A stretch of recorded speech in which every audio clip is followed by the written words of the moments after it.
You may be highly educated and successful in a profession, but still you might be financially illiterate. How long will you be minding someone else's business? Start minding your own business. Invent the money. 6 money secrets from Robert Kiyosaki's famous book, Rich Dad, Poor Dad. Failure inspires winners and it defeats losers. It's not how much money you make, it's how much money you keep.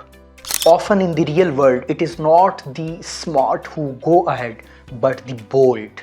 It broke my heart to see how many students know the answers, but they lack the courage to act on it. Old ideas are your biggest liabilities. You need to drop them. Each dollar in my asset column was a great employee working hard to get more employees to buy me a Porsche. अस्सलाम वालेकुम audience, my name is Waseem Arsalan और आज की इस video में हम second part जिस book का रिव्यू करने के लिए जा रहे हैं वो है रॉबर्ट कियोसाकी की रिच डैड पुअर डैड। इसके पार्ट 1 में अगर आपने वो नहीं देखा तो आप इस लिंक में देख सकते हैं। पार्ट 1 में हमने इसमें डिफरेंस जो है वो बताए थे 10 differences between rich mindset and poor mindset, और उसकी आज जो नेक्स्ट पार्ट हम कर रहे हैं इसमें हम वीडियो में जिक्र करेंगे 6 मनी सीक्रेट्स जो ले डाउन किए हैं रॉबर्ट कियोसाकी ने अपनी सालों की एक्सपीरियंस के बाद, जिसमें से पहला पॉइंट हमने पिछली वीडियो में डिस्कस किया। अगर आपने वो वीडियो नहीं देखी तो आप वो ज़रूर देखें। उसमें वो जिक्र करता है सबसे पहली चीज़ के rich don't work for money, they make money work for them. आज हम बाकी के 5 पॉइंट्स जो है वो 5 मनी सीक्रेट्स या मनी रूल्स जो हैं वो हम जिक्र करेंगे इस वीडियो में। रॉबर्ट कियोसाकी दूसरा मनी सीक्रेट बताता है तो वो कहता है कि teach your self financial literacy. Financial literacy बहुत ज़रूरी है। वो कहता है कि ऐसा पॉसिबल है कि एक पर्सन अपने प्रोफेशन में बड़ा वेल वर्स्ड हो, हाईली एजुकेटेड हो, but he might still be financially illiterate. वो फाइनेंशियली इलिटरेट अनपढ़ हो सकता है क्योंकि फाइनेंशियल लिटरेसी किसी भी इंस्टीट्यूट में सिखाई नहीं जाती। वो कहता है कि it's not how much money you make, it's how much money you keep. तो वो कैश फ्लो का जिक्र करता है कि किस तरह से आपने अपने एसेट्स को जनरेट करना है जिसके ज़रिए आपका कैश फ्लो इस तरह मैनेज हो कि आपके एक्सपेंसेस कम रहें और आपके एसेट्स, आपके इनकम उससे बढ़ जाए। अच्छा, तीसरा मनी सीक्रेट वो बताता है, वो कहता है कि the rich focus on asset column while the poor focus on income statement. कि रिच जो है वो अपने एसेट कॉलम को फोकस करते हैं कि कितने एसेट्स हम जनरेट कर रहे हैं। इसको वो नाम देता है माइंडिंग योर ओन बिजनेस। यानी माइंड योर ओन बिजनेस का मीनिंग ये नहीं है कि अपना काम करें, बल्कि वो फ़र्क बताता है बिटवीन बिजनेस एंड प्रोफेशन। वो कहता है मैं किसी से पूछता हूँ कि इन विच बिजनेस यू आर, तो वो मुझे कहता है कि आई एम अ बैंकर। तो मैं उससे पूछता हूँ कि do you own a bank, क्या तुम्हारी अपनी बैंक है? वो कहता है कि नहीं, आई वर्क देयर। तो वो कहता है कि बिजनेस ये नहीं है। माइंडिंग योर ओन बिजनेस का मतलब क्या है कि आप कुछ ना कुछ सेटअप, चाहे कितना ही छोटा है, अपने लिए पार्ट टाइम में ज़रूर स्टार्ट करें। वो कहता है कि how long will you be minding someone else's business. कब तक आप किसी और का बिजनेस संभालते और ग्रो करते रहेंगे, आप अपना इनिशिएटिव कब लेंगे? तो इसको वो नाम देता है माइंडिंग योर ओन बिजनेस। अच्छा, बड़ी मज़े की स्टोरी सुनाता है। वो कहता है कि मैकडॉनल्ड्स जो फेमस फास्ट फूड चेन है जिसकी जो है वो 30,000 प्लस दुनिया में फ्रेंचाइजेस मौजूद हैं, ब्रांचेस मौजूद हैं। वो कहता है कि उसका जो रे क्रॉक, जो उसका सीईओ, वो टेक्सास यूनिवर्सिटी में जो है वो कर रहा होता है स्पीच, और वो लोगों से पूछता है, स्टूडेंट से पूछता है कि इन विच बिजनेस आई एम। तो लोग हंसते हैं कि शायद ही इज़ फूलिंग अराउंड, ये हमें मजाक कर रहा है। तो लोग से कहते हैं कि obviously fast food business, hamburger business. वो हंसता है और वो कहता है कि नहीं, I am in real estate business. यानी वो कहता है कि अमेरिका और बाकी दुनिया में जो की वैल्यूएबल इंटरसेक्शंस हैं, जो कॉर्नर्स हैं, वो जगह मैंने ख़रीदी हुई हैं, मेरे असल एसेट रियल स्टेट के वो जगह हैं। यानी मैं ऐसे पॉइंट पे अपनी फ्रेंचाइज खोलता हूँ जो बहुत ज़्यादा महंगी होती है, तो मेरी एक्चुअल नेटवर्थ जो है वो उसको ओन करने से है, ना कि सेलिंग सैंडविचेस एंड बर्गर्स। तो ये बड़ी शॉकिंग बात है। अच्छा, इसके बाद जो फोर्थ रूल वो बात करता है, जो कहता है कि हमारे पास लिटरेसी नहीं होती जिस रूल से रिलेटेड, वो है हिस्ट्री ऑफ टैक्सेस। वो कहता है कि मेरे रिच डैड जो है वो उनको history of America, history of Britain पे तो बड़ी कमांड थी, लेकिन हिस्ट्री ऑफ टैक्सेस के बारे में नहीं पता था, जिनकी वजह से they were heavily taxed on their income while the rich avoid these taxes. कैसे वो लिटरेसी फाइनेंशियल हासिल करते हैं, वो इसको नाम देता है पावर ऑफ कॉरपोरेशन। यानी जब आप कोई कंपनी रजिस्टर करवा लेते हैं, चाहे कितनी ही छोटी क्यों ना हो, तो फिर आप अपनी इनकम में से कंपनी के थ्रू अपने चीज़ें बाय करते हैं, एक्सपेंसेस निकालते हैं। एक्सपेंसेस निकालने के बाद आप सिर्फ प्रॉफिट पे जो है वो टैक्स देते हैं। तो फिर कंपनीज़ क्या करती हैं कि वो मैक्सिमम लॉस में शो करवाती हैं अपनी कंपनीज़। अपना घर भी ख़रीदना है तो वो कंपनी का एसेट बना के ख़रीदती हैं, जिनसे उनको बाद में टैक्स जो है वो कम से कम अमाउंट पे देना पड़ता है, क्योंकि सारे खर्चे एक्सपेंसेस निकालने के बाद जो अमाउंट बचती है वो बहुत थोड़ी होती है। आप कई दफ़ा ऐसे सुनेंगे जो कंपनीज़ वो शो करवाती हैं कि माइनस इतने करोड़ में हम जा रहे हैं, तो उसकी रीज़न ये नहीं होती कि वो लॉस में है, बल्कि वो लॉस शो करवाते हैं टू अवॉइड टैक्सेस की हिस्ट्री में जिक्र करते हुए वो बताता है कि ब्रिटेन में और अमेरिका में, ये अमेरिका में सिविल वार्स और ब्रिटेन में नेपोलियन के ख़िलाफ़ वार्स के दौरान पहली दफ़ा टैक्सेस इंट्रोड्यूस करवाए गए कि रिच पीपल पे टैक्सेस लगाए जाएंगे टू सपोर्ट वार, यानी इन कोलैटरल डैमेज को रोकने के लिए।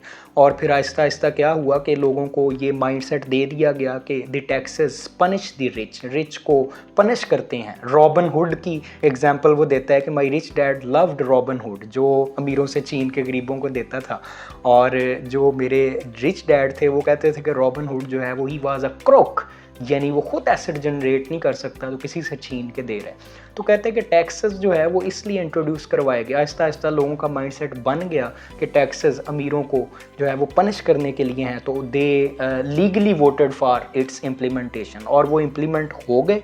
उसके बाद क्या हुआ कि रिच ने तो अवॉइड करना शुरू कर दिया टैक्सेस को, पावर ऑफ कॉरपोरेशन से, अपनी कंपनीज में लॉसेस शो करवाने से, और वो सारे जो टैक्सेस हैं वो आन पड़े मिडिल क्लास और पुअर लोगों पे, स्पेशली ऑन मिडिल क्लास।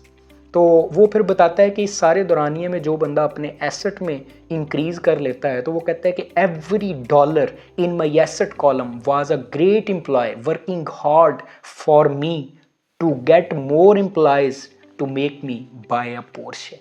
कि मेरे एसेट कॉलम में हर एक इन्वेस्ट किया गया डॉलर एक अच्छा एम्प्लॉय था जो मज़ीद एम्प्लॉयज़ यानी डॉलर्स को लाता था ताकि मैं अपनी ख्वाहिशात पूरी कर सकूं। अच्छा, फिफ्थ पॉइंट जो रॉबर्ट कियोसाकी जिक्र करता है, मनी सीक्रेट या मनी रूल, तो वो कहता है the rich invent the money. Rich लोग जो हैं वो पैसा ढूंढते नहीं हैं, दे इन्वेंट इट, वो इन्वेंट करते हैं। अच्छा, इसमें एग्जांपल देता है वो ग्रेट अलेक्जेंडर ग्राहम बेल की। तो कहते हैं ग्राहम बेल ने जब अपना जो है वो फर्स्ट टेलीफोन जो है वो इंट्रोड्यूस करवाया, तो उसकी मांग इतनी ज़्यादा थी कि उससे मैनेज नहीं हो सका, वो इतने बना नहीं सका। तो फिर उसने जो है वो कंपनी को रीच किया, कंपनी को कहा कि मैं ये पेटेंट आपको बेचना चाहता हूँ $1,00,000 में। और वो कहते हैं कि जब वो कंपनी देखती है कि $1,00,000 में आप ये बेचना चाहते हैं, तो कंपनी उसका मजाक उड़ाती है।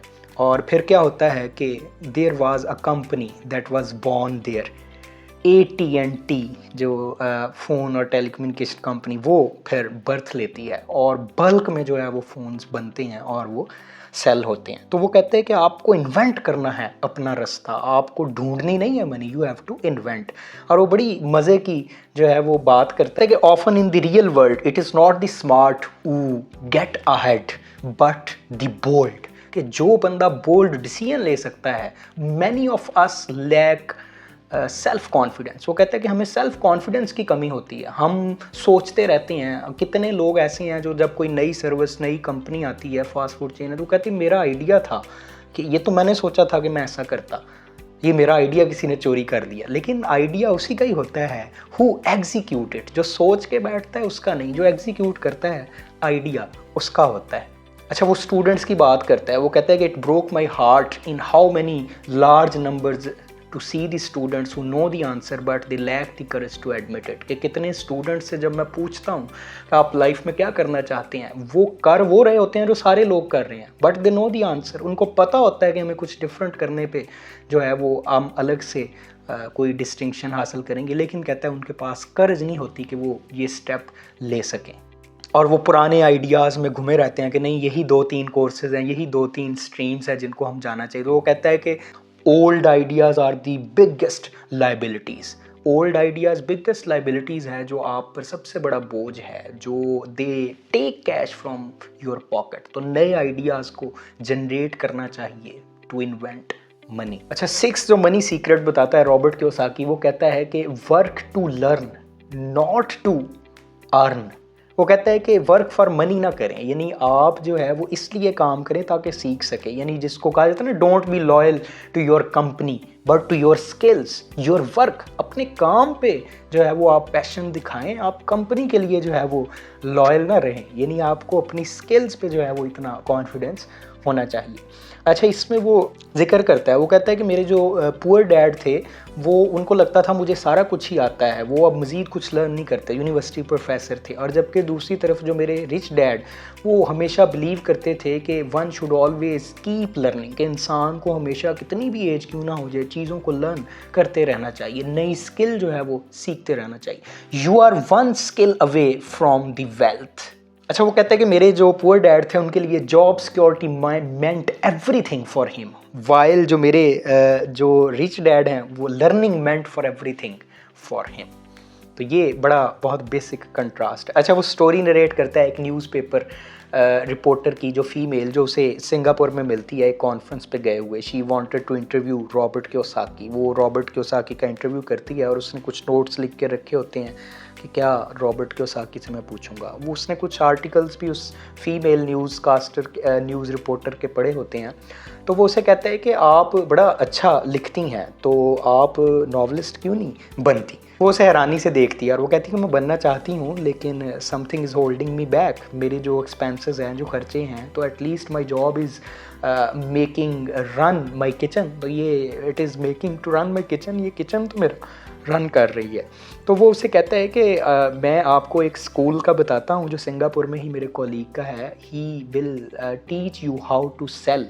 ये आपको ज़रूर सीखना चाहिए। आप लिखती बहुत अच्छा हैं, अगर आप एक स्किल ले लें हाउ टू सेल, तो आप बड़ा अच्छा सेल कर सकें। कहता शी फील्स इंसल्टेड। उसने कहा कि मैं स्कूल में क्यों जाऊं, और वो गुस्से में आ गई।